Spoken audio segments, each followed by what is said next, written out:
So, my experience. When I was in my previous band, Overload, we did a show called The X Factor, and on that show I was very conscious of my weight.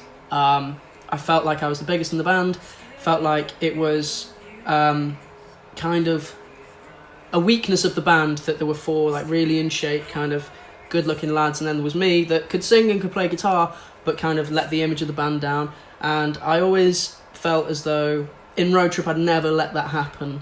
That plan failed, but it's fine. So at the start of Road Trip I was very, very not concerned, I was very concentrated on making sure that I got in shape as quickly as I could. I got small, I got skinny, I got chiseled, for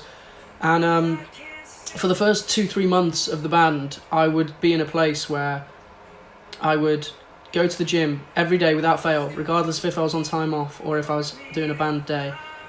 And I would not leave that gym until I'd done 1,000 calories. Now, for those of you who don't go to the gym frequently, 1,000 calories on a gym machine was approximately an hour and a half's work between a bike, a cross trainer at full pelt, and a treadmill. Now, as an asthmatic and someone who was out of shape with poor cardio, that took such an emotional and physical strain on me that when I got home, although I was starving, something in my head told me you are not allowed to eat, because you've just done all this work, and no matter if what you eat is healthy, you can't put food into your body because your body is just so exhausted that you can't ruin the work you've just done.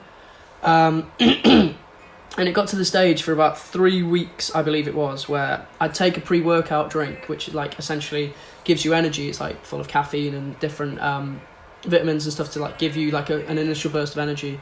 I'd get the workout done, leave the gym, not eat, and then really late at night have half a chicken breast and then probably end up throwing it up. I wasn't on any form of food, any form of sustenance other than a pre-workout and water. And I lost 2 stone in a month of fat, and I in my head I was like, I look great, I look really small, like the rest of the boys do. I'm chiseled, I can wear whatever clothes I like, I feel comfortable, like I can see my cheekbones, I can see like my ribs. This is a great place to be. I look really young, I look like really skinny. And it was only when I kind of got out of the habit and Blair kind of made me aware that the way I was doing things wasn't very healthy, that I look back and go, yeah, you might have looked skinny for a period, but then you got to the point where you look quite skeletal. You were so unhealthy, you got to the place where any food that entered your system you threw up straight away.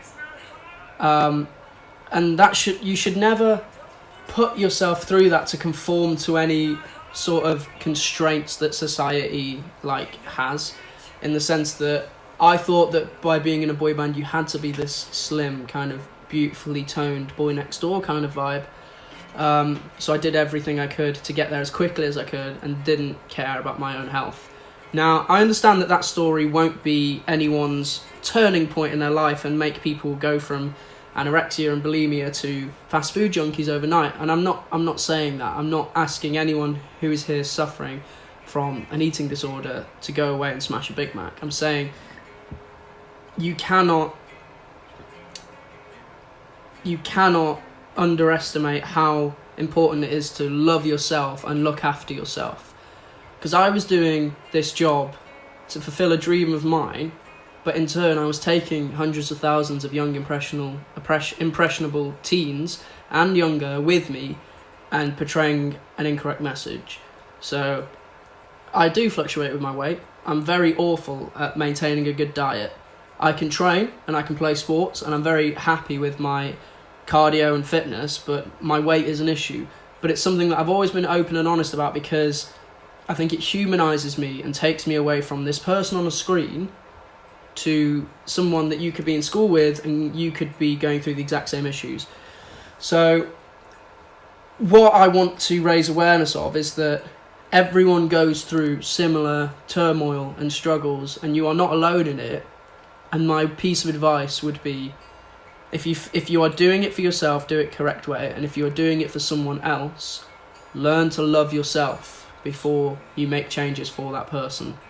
So that is what I have to say on that matter, and I hope that helps in some sense. I've done a lot of talking, so thank you all for listening, and I can see in the comments Andy's beautiful, and I know I'm beautiful. I'm joking. Thank you. It's a nice shirt. No, trust me. I appreciate all of your comments. You're all very kind and you're all very supportive. And this right here, if you ever needed proof that the Road Trip fandom is a really beautiful place and a really kind collective of people, look at the comments in this live. Just saying, Road Trip fandom is the best. Let's skip it on a little bit.